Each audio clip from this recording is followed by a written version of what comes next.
Welcome to Unstoppable Real Estate Investing Wealth. My name is Billy Alvaro, aka the Unstoppable VA, former billion-dollar mortgage banker, gone bankrupt, turned professional real estate investor. Where each week you'll learn the tools, strategies, systems, and secrets myself and other highly successful real estate investing entrepreneurs use to start, grow, and scale their businesses, creating massive profits, and how you can too.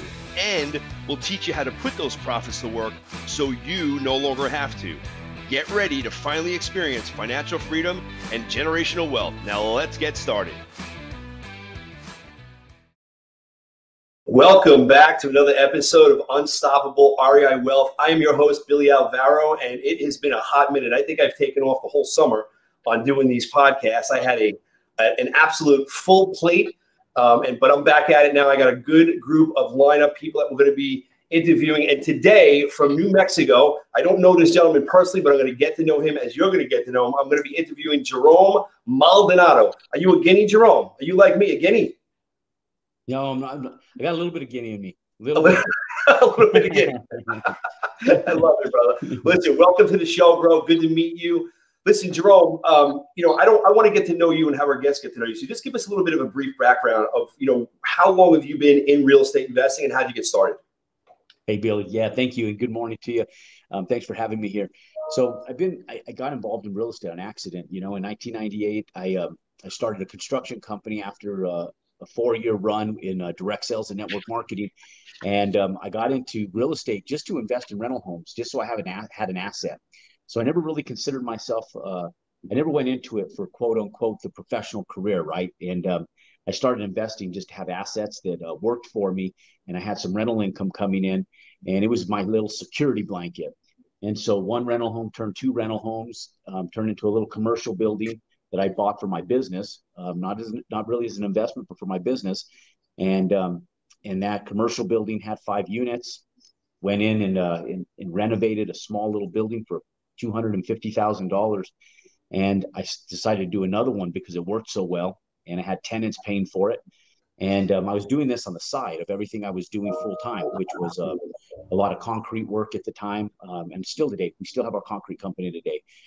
We've been running that same company since the late 90s. And then I decided, hey, why don't I start building homes? I have a construction company. I'm doing a little bit of real estate. We'll build a few homes and see how they roll. And they were good. My first home, I made a little over $80,000.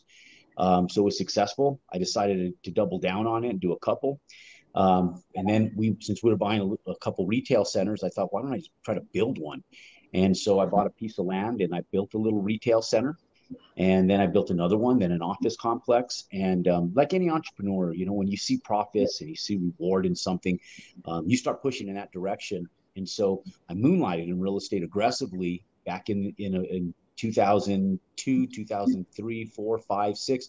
And then the recession hit. We got caught a little bit in retail and office, but our subdivisions have done well. And so I pulled my foot off the pedal for a little while,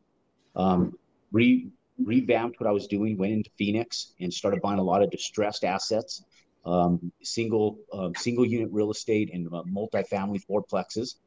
And lo and behold, I didn't know that stuff was going to grow so much and so aggressively over a decade.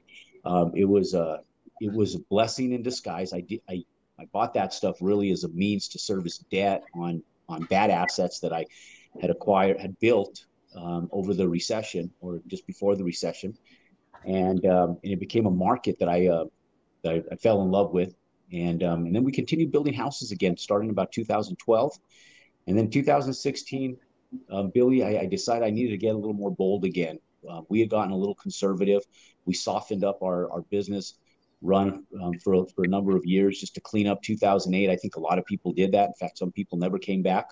Yeah. And we continued running our company. We got into franchising. I ended up owning a bunch of Subway stores, some other companies to service debt on some of our real estate. And then in 2016, we made a big run at it. And this year, we have about $70 million of real estate on the books for the year. And it's going to be a good year. Next year is going to be a great year. And we've been able to partner with some great people. And our asset base is growing for sure. So we're excited for where we've come in the last 5 years and where we're moving over the next decade. So I love it, Jerome. Good backstory to fill me in on what you've done. Question in regards to your construction company. You still have that business up and running? I do. Yeah, I have guys out today right now. In fact, I was dealing with that just before we got started on this podcast.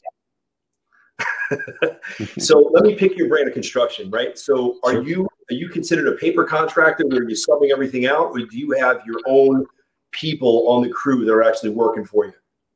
Both. So I'm a paper contractor on my homes. We do use our own crews for concrete work. But we have full crews. So we have a lot of government jobs that we do, a lot of high-end industrial concrete work for, ADA stuff. And then we have residential clients as well. So we're pouring driveways, foundations, and patios, and so forth and so on. So your niche, you're the absolute best when it comes down to the concrete. Anything that has to do with that, your crew does it. Everything else you outsource. Yeah, we do. And, we'll pick up a little bit of like the grade work. We own tractors and stuff like that. So we run a lot of our own tractors, do a lot of our own pad sides, drainage, hydrology stuff like that. But everything else we do outsource. When we're building new construction, I'd consider myself more of a paper contractor because we're subbing out 95% of the entire build minus the concrete work. And actually, everything that we do out of state. So everything that we're doing in Arizona, everything that I'm doing in Washington State, everything that I'm doing in California, everything that I do beyond the state lines of New Mexico, I'm a paper contractor. And in fact, I'm hiring contractors now, and we're doing cost plus models to pay out our contractors. So we're not even a paper contractor anymore in a lot of those. We're the developer, and so we'll buy the land, I'll do the entitlements, and then we'll hire a general contractor to go in and facilitate the work. Now, you said you're in multiple states. In those states, you doing single family tract homes, or are you combination with commercial properties, or like what are you doing in these other states for build outs? So we have a lot going on. So yeah, we're doing single, not tract homes. We're redeveloping real estate in the Seattle market. We're in a small, dense area, so we're buying real estate that was built in the 70s, 80s. We're leveling it, and we're doing dense development. We're building vertical.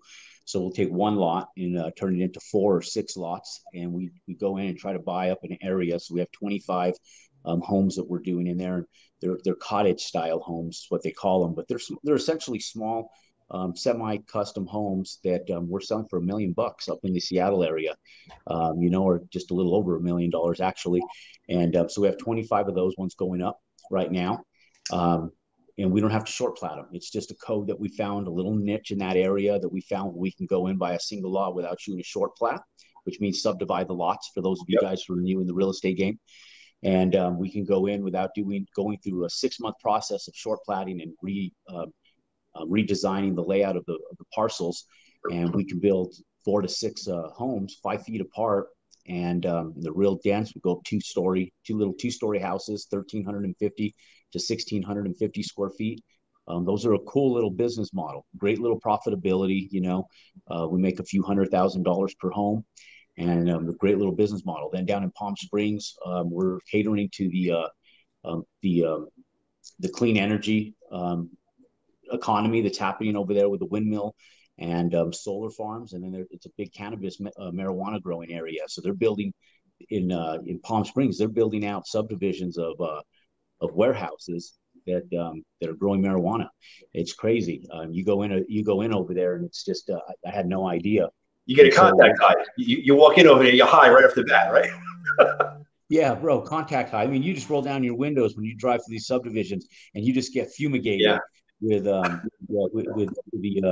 smell, and it's unbelievable. I've never seen anything like it in my life. And so we have a few homes going up. We're testing the market over there. So when we test a market, we don't go in aggressively. We're doing 3, and then I have lots for 3 more, so we're doing 6. A lot of the money that we do, though, Billy, from those subdivisions, it's a great way to generate capital, right? And quick capital, because it doesn't take a lot of time to buy land and build houses, but we can generate, a few $1 million. And then we deploy that into multifamily, multi-unit real estate. And the great thing is, about multifamily real estate is you can deploy it tax deferred or tax free, depending on how you depending on how you set your capital up and your accountant advises. But we're able to take that money and those profits and not pay any taxes on them in the immediate time frame and put our money to work for us in multi-unit real estate. And then we have cash flow. We have passive income. And so I'm buying some and we're building some of those apartments new. We're doing an affordable housing model. That affordable housing model, Billy, it's been awesome. I'll tell you, municipalities are loving it. I was on the phone with a municipality. I won't tell you guys the municipality yet because I got to get in there first. we're exercising. I was on the phone with one municipality yesterday, and we were getting a little resistance. And I started talking about this affordable housing model that I'm talking to you guys about. And all of a sudden, the tables turned 180 degrees, and I sat back and I go, well, look, what's your need for affordable housing in your area? I mean, are you guys good on housing? I mean, affordable housing not an issue? And then all of a sudden they started backpedaling. And it's what we're experiencing with a lot of municipalities nationwide. When we start talking about affordable housing and being and giving back by building these things, they're receptive. And so it's been a home run in that regards. And we haven't had a lot of friction. So we're excited about that. Let me ask you this, because you just went over a lot. You gave a lot of really good information. I'm sure the listener is going to have a million questions. I have a million questions. So I want to back up to your Washington projects. Because you're Washington, you're in Palm Springs, the last affordable housing piece. You didn't tell me the state, but I'm assuming it's in another state. So first off, how are you, Jerome Maldonado, how are you sitting in where you're sitting in New Mexico and figuring out where to invest in these other states? Do you have people in the area that you're joint venturing with that are bringing you these deals? Or what are you doing to actually go in and find, because this thing in Washington is a niche, right? I mean, you found out you don't have to subdivide and go through the variance process. You can level and build cluster homes. And that's like a tremendous value add play where you said you're making a couple $100,000 on each property, pulling it out. How did you find out to do that in that particular area? What was that process like? I didn't. So a little bit of everything you do is luck, but it's exercising your day-to-day contacts, right? So I've always given an example of the real estate game is like harvesting a garden. You got to plant seeds, and I never really know. Like one market that I want to get into is the Dallas-Fort Worth market again. I was there, I left it, and I know it's a good market. I like that area. I lived in San Antonio, but like Kirtland just happened to be a gentleman who followed me on social media. I did know him through an investment group that we had done business together in prior years. And like any good relationship, they're developed, right? It's not something like, hey, I meet you and we go out and we do a business venture together. This gentleman would send me information, asking me questions about his single parcel developments that he was doing these $4 million, $3 million, $2 million homes on. And as the market started to shift before the pandemic, pre-pandemic, I got really curious and I said, this guy's really, really building this stuff out. And just through my social presence, he reached out to me. We did know each other prior. And he started sending me a bunch of stuff. And he was nervous, but he was working for Microsoft full time and he was moonlighting and building. And so he was asking questions curiously about, my opinion on stuff. And so he got my attention after about a year of this, sending me this information. And then I think the big question that he asked me was, do you really think the market's going to fall apart even in markets like Seattle? And this was pre-pandemic when the market was scaling aggressively. And, we as investors were going in investing with caution, knowing what we went through in 2008. And so I landed up partnering with Ramez, and a good guy, real simple guy. He's he's from Jordan, hard worker. And he's the one that actually knew the codes, and he didn't even know them because a lot of this was new. The municipality had just adapted these the June before we started this. We were one of the first contractors to go in and tackle this new code. It's still new, so there's very few people that are doing it. In fact, we're working through minor logistical items with the city. So there's a lot of redlining on plans and so forth that we have to go through. So there's some hurdles, painful hurdles that we have to go through together with the city. We're figuring them out, right? Our architect is. And I think it's what some people are afraid of. They say, well, I'll do that when it's figured out, right? I'm more of, hey, once it's figured out, everybody's in there. And so I don't want to be that guy. I want to be the guy figuring it out. So a lot of business is having the foresight to see something, and then second, being able to take action on it methodically, right? It was something that we saw the need, we took action on it, and we were willing to go through the pains and hurdles to make it happen because we knew the profitability. And we're actually making a little bit more than $200,000 on each home. We just have a great business model up there. It just worked. It's just a little niche area that we're doing. Yeah. And so your role is oversight on construction because that's your background. And is it money as well? Or is it just the construction side? Tell me how that joint venture is looking. A little bit of both. I wear a lot of hats. So we're doing all the entitlements.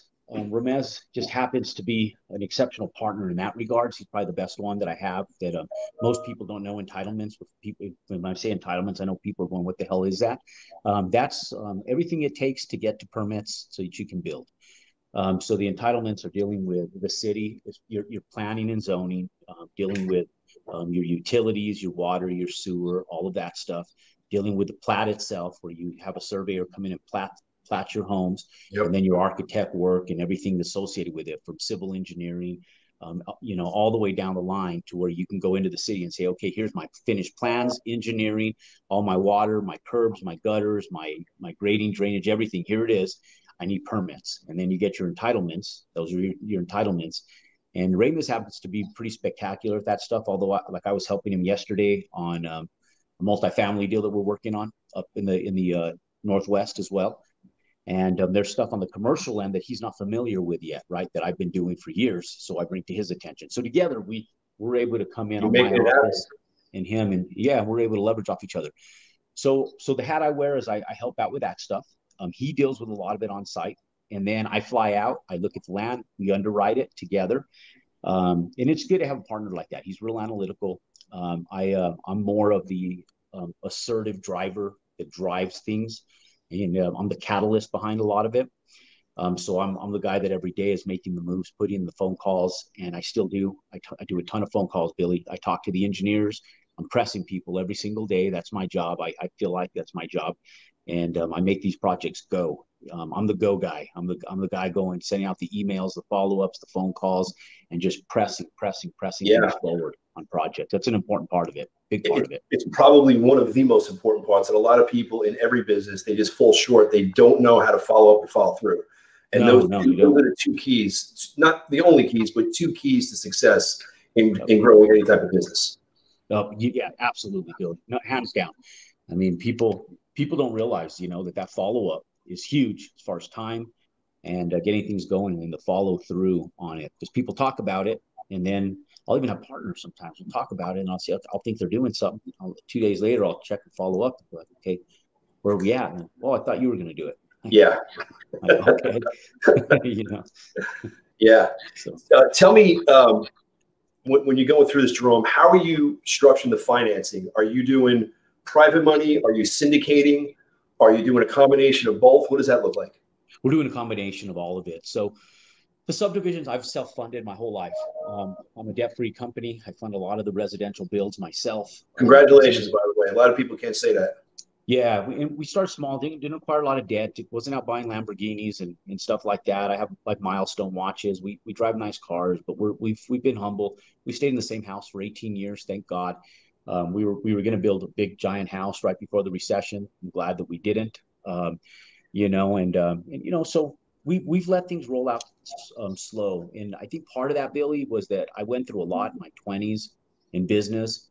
So in spite of wanting to go buy fancy stuff, I was able to just stay clean and humble in regards to how we did stuff. And I created a modest lifestyle that I still live today. I feel like, in so many ways.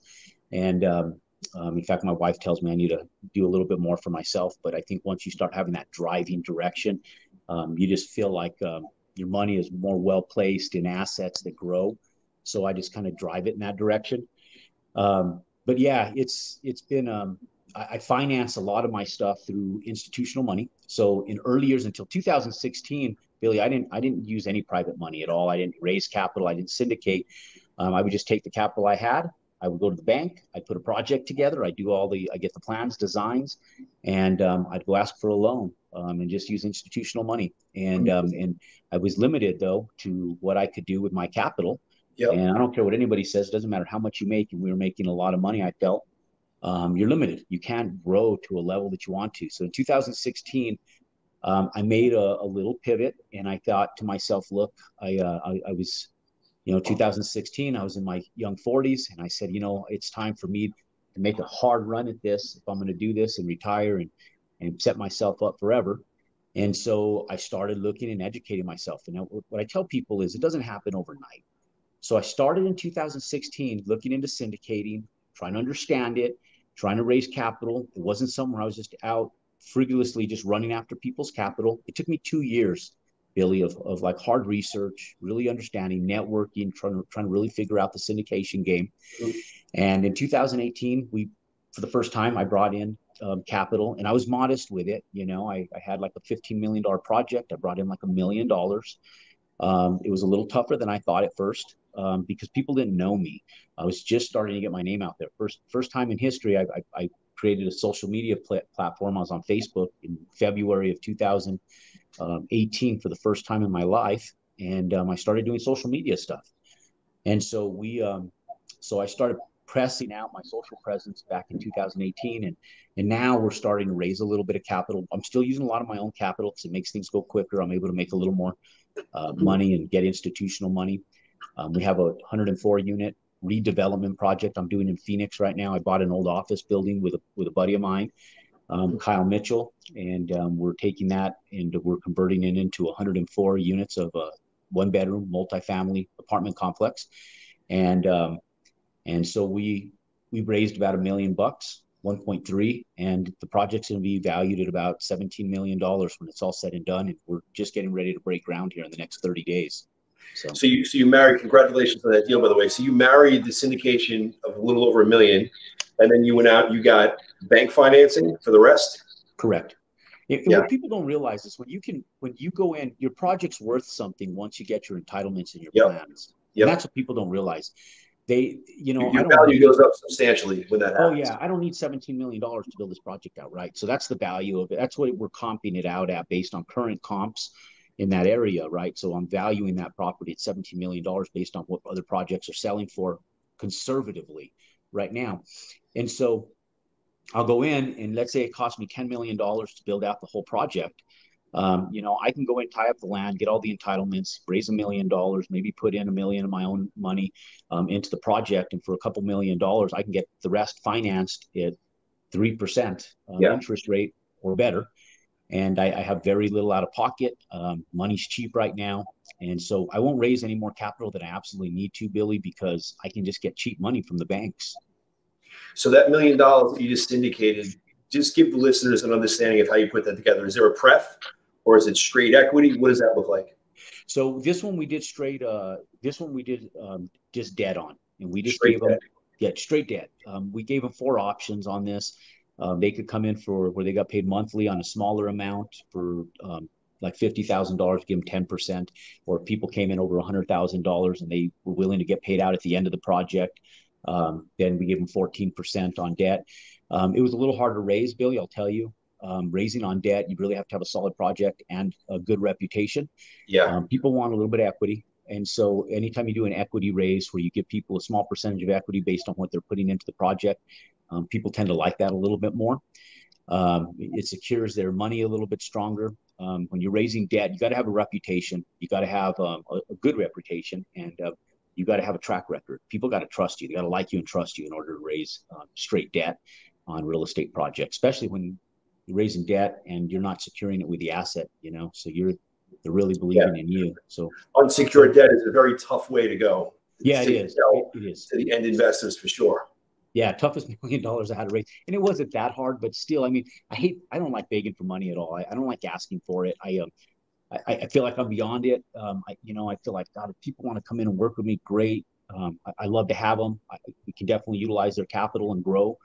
But I'm just at a place in my life where if I got to beg for money, I'm not going to do it. So are you strategically set up right now? Because I looked at your Facebook and your Instagram, like your Twitter. you're really out there with the presence. Are you specifically and strategically going out and consistently educating people to raise money from them, or not really? You're just like, when you have a need, you just go to your circle and try to raise it. What does that look like? Yeah, I'm not going to like investors meetups and that stuff. I probably should be. In a day, you got so much time allocated, and with the pandemic, I never really got that outreach. It was something that we were going to do last year in 2020, start making a stronger outreach to going to investors meetups, which I encourage people to do. It's one of the things that's been advantageous for Kyle Mitchell, who's one of my business partners. He came in out of the golf industry, didn't have a ton of syndicating experience, didn't have any syndicating or apartment experience. He learned it. And he was able to raise capital, not from a social media presence. I mean, he has a very small social media presence, but he was very active in the community that he was investing in. And he made it a point to go to investors meetups, meet people, and network with other people, going to events where people were syndicating. And there was other apartment guys out there. And so he was very successful that way. I just go out and I just hit my social presence. When I do it, we have a good email list, and because I'm partnered with good people like Ty Lopez, we own a lot of real estate together. I just partner with him only on real estate transactions. We're doing some stuff down in Puerto Rico together, some big giant builds, and then we own some industrial warehouses together. And through my social presence with Ty Lopez, that's been helpful. But it's that outreach of networking that really has made it the raising of capital possible for us. I love it, man. It seems like your success, not where you're at, but broadened across America, is predominantly because you have really good partners in the areas that you're investing in. Yeah, for sure. That's key. They can make you or break you. Good partners or bad partners, man. If you have a solid individual with you that's adding value, you guys can go to the moon together. But if you have somebody who's just not able to put it together, it can be a disaster. No, it can. And that's, Billy, hands down. I tried partnerships in the early 90s when I got in. I promised myself I would never do it. I remember my mom going to a trade show with me, not with me, but she showed up to support me at a trade show I was doing back in like 1998. And I kept partnering with people. And I think my parents aren't entrepreneurs. They're not business people, but right. My mom's she's a little spitfire for sure. And I remember she just came. She goes, "Why do you keep partnering with these people?" She's giving them money. She goes, "You afraid you can't do it by yourself or what?" And I was like, I mean, she told me straight out like that in front of me. And I think she's, is much as we hate to give our parents credit for some of the stuff, there's truth behind a lot of what parents see. And as being a parent, I see it, right? Your kids. And so, and I think she saw that I had a little bit of a weakness in the 90s where she felt like I needed somebody, and I did. I felt like I needed somebody, but I was getting taken for a lot of profits. And so at that point in time, I said, she's right. I can do this on my own. And that's when I went 100% independent. And I didn't do partners until 2018. Ever. I didn't know no partners. In 2016, when I started doing this little change, I said, look, if I'm going to grow and I'm not going to kill myself and have a heart attack doing this, because it's a lot of work doing it on your own, I need to find good people. And so my outreach was to do that, to partner with people. I knew exactly what I wanted to do and what I needed to do in order to make this work. I didn't want to have an infrastructure of staff to do it with, because I know how it is like running staff. I've had hundreds of employees, and I knew that I didn't want to go there again. I didn't want to have the payroll and the stress of an infrastructure that I've had in the past of managing hundreds of employees. And so I thought, look, let me partner with good people. Let me give away some of the profits, and I bet you I can do more with it like this. And so I have. And my outreach now isn't like my partners. We're not trying to pay a mortgage anymore, right? Like when I was in my 20s, I was trying to get my life together. I was partnering with people that were in the same situation I was in. And so we were all just trying to make a living. So in those circumstances, it's hard sometimes to have a partner. When you get to a place in your life where it's not really about the money to pay a mortgage and put food on the table, but more so you're building a lifestyle, you're building a real business, or you're doing it because it's more of behind the challenge to see if you can, and you're building, generational wealth. It becomes a little bit different. And so there's less greed on the table. People are not in survival mode. And if you get with good people that for a couple of years and you know what their motives are, their ethics are, then you can drive it, right? And so my business partners are that. They're people that are not trying to pay a mortgage. They're people that they love the game and they want to build this game. And so they yes, you know, at the end of the day, we all want to make money. But we're able to do it in an ethical fashion. So I feel like I have some really good partners. You know, each of them we all have our flaws, including myself. You know, I don't think anybody's perfect. So you got to overlook some of the flaws that your partners don't have. You pick up the pieces, and hopefully together you have qualities that you guys can leverage off each other. And that's the goal. Yeah, it sounds like also a lot of these partners, you've been friends with them or have known them for quite some time before you guys decided to do some sort of a joint venture. Is that accurate? A couple of years.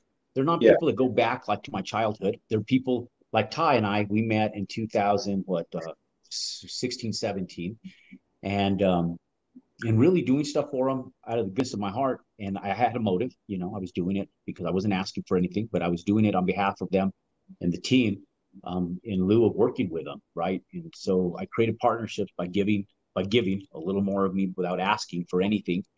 And when you do that, it's surprising how things kind of flourish together, right? Yeah, I don't want to gloss over that. That's a huge statement that a lot of young entrepreneurs and even seasoned entrepreneurs just don't get. They're always looking what's in it for them, and you really need to just give without asking for anything in return. And so, I mean, if people aren't watching this, they don't know who Ty Lopez is. The guy has a tremendous presence on the internet. You went out and you just, I guess, gave him an offering. I guess he was looking for help in something, and you just offered your services, something like that. Yep, yeah, it was. They didn't really have the real estate stuff down. They were trying to put an investment group together for their e-commerce brands, and so Dr. Alex Meir, Ty's #1 first business partner in all the big brands, he would come to me. Ty always had a celebrity status, so when I was around Ty, it was real tough because of the amount of people that were always around us. But I was always invited back for like investors dinners, and I was at the very first one where there was just 4 people, and it was just more for, hey, Jerome, we don't really know real estate. You want to come and take a look at on the real estate take of what we're doing. They were looking at these little mobile home parks. I was sitting back and I was underwriting them, and I was going, good God, and they would ask me what I thought, and I give them my honest opinion, and there was some that were just not there, when I went in early years, and they respectfully listened to me.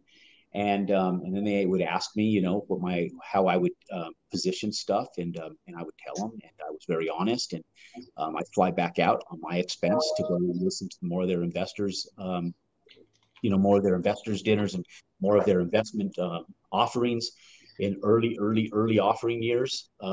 And I was just there. I was present, and I was around. I tried to be around everything I could possibly be around. And I tried to give back as much as I could. And I feel like I'm an integral piece of the infrastructure that was originally created through retail e-commerce ventures, Swizer Alexander, and some of the early companies, right? So that's how I did it, is I didn't ask for anything. I made my own plane flight to pay for my own hotel rooms. And I was just a part of it. And now I have ownership in almost everything, on that one little sector. That's like one little piece of my life. Yeah, I got that times 10 in other sectors, It's amazing, dude. Congratulations, bro. Congratulations. Bro. Yeah, you're a very calm, soft-spoken individual, but I think you're a freaking animal. Like, you make it happen, brother. You definitely make it happen. So listen, you have an event that you're going to be hosting along with Ty and a bunch of other people. Tell the audience about the event. When is it? What is it about? We do it every year. It's real estate domination. We're in Las Vegas, Nevada this year. We were supposed to do it in Las Vegas last year, but we landed up doing it virtually from Chicago. Last year, we had over 4,000 people opt into it last year. Always had about 400 people live streaming it at any given time when we ran it. And in real estate domination, this is the 3rd year. It's our 3rd annual. And it's a great event because it's a non-sales event. You're not going to get pitched on stuff. It's a full value event. And so one thing that you'll know, if you know me, if you've attended it, if anybody that has attended it, I don't bring in polished speakers, with the exception of my partner, Ty Lopez, and a couple other people that have experience on stage. Almost, I'd say 80% of the panel doesn't have like on-stage presence. These are just badasses that actually work in the industry. They're not like polished speakers. These are real doers, right? Like, these are people that I know from the industry, and I say, hey, I know what you're doing. Come and speak at my event and teach people what we're doing. And so I have real estate pros coming in. A couple of my business partners, like I talked about, Kyle Mitchell and Raymond's Dabs, they'll be talking there. And I got some really hard hitters. You know, I got Todd Alt coming in. He's a just hit billionaire status this year. I've been able to watch, and I've known Todd for several years, so I've been able to see him as he take his company public. I saw him on the New York Stock Exchange, and when they did their release and offering, and his stock went over $4 billion, and now he's hit billionaire status this year. So Todd will be there. He'll be part of our inner circle. So there's just going to be some really cool badasses there. Ty and I are going to share with you guys some of the big luxury flips that we're doing in Puerto Rico that we're building out, and some of the flips that we're doing, the industrial warehouse space, and how we're positioning e-commerce with real estate. We'll kind of share with you some insight on that business model. We're going to talk about how we're buying land and building houses, how we're deploying that capital into multi-unit real estate, passive income, tax deferred or tax free. We're going to teach you guys some cool little tax strategies. So it's going to be a great event. I'm excited for it. It's going to be November 5th, 6th, and 7th at the MGM. I'll give the link to you, Billy, in the chat, and get these folks. They can get them registered. You know. Yeah. If you, I could put it in the show notes for sure. I could have my assistant put that in there and push it out, give them the links and everything else. And it sounds like it's going to be a killer event, bro. Yeah, it is. We get good props every year. They're small, intimate events. You know, we're expecting about 300 people live. It's not going to be a huge event. We'll probably have about that equal amount of people streaming it live. So we'll probably have about 600 people watching at any point in time. You know, it's growing. We went from 100 people 3 years ago, and nobody's streaming. We were having 400 people streaming online and 4,000 people opting in. I think we had a total of 1,500 people circulate through the entire event as it went on. And so I think we're going to have something similar to that this year. But we're doing it live. And so anytime you can do things live and network, ladies and gentlemen, you guys hear this story, we're talking about this stuff. This is where the networking begins. At events with badasses, good people, in doing things that you want to be doing. That's where you meet them. That's where you start forming these relationships. And that's where people miss the boat. They don't realize that small investment into themselves to be there to network is key. That's where you meet the good people. Yeah. Networking events, masterminds, like if you're not doing it, you have to do it.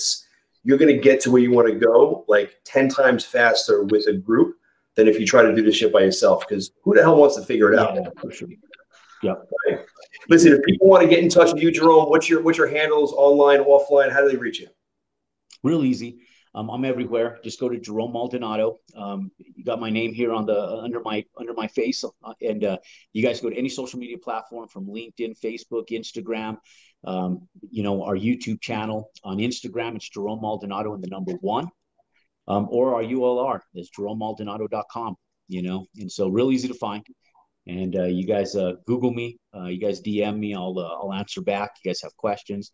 You know, my team's real good about getting with me, especially on questions they can't answer. And we're here for you. We're making big moves, and we love a good outreach from good people that are doing good things, or at least trying to do good things. And you know, so real easy to find. You're doing some amazing shit, brother. I appreciate. I don't know how we hooked up, but it was great having you on as a guest, dude. I want to get to stay to know you because you're somebody that's definitely going places. Appreciate you taking time. Really, I appreciate you, bro. I got to get you on stage, man. I see that you're doing stuff on stage and killing it too. So I got to get you on stage, my friend. For sure, brother. For sure. Thanks again for coming on, bro. Yes, thank you for having me, Billy. Really appreciate you. Take care.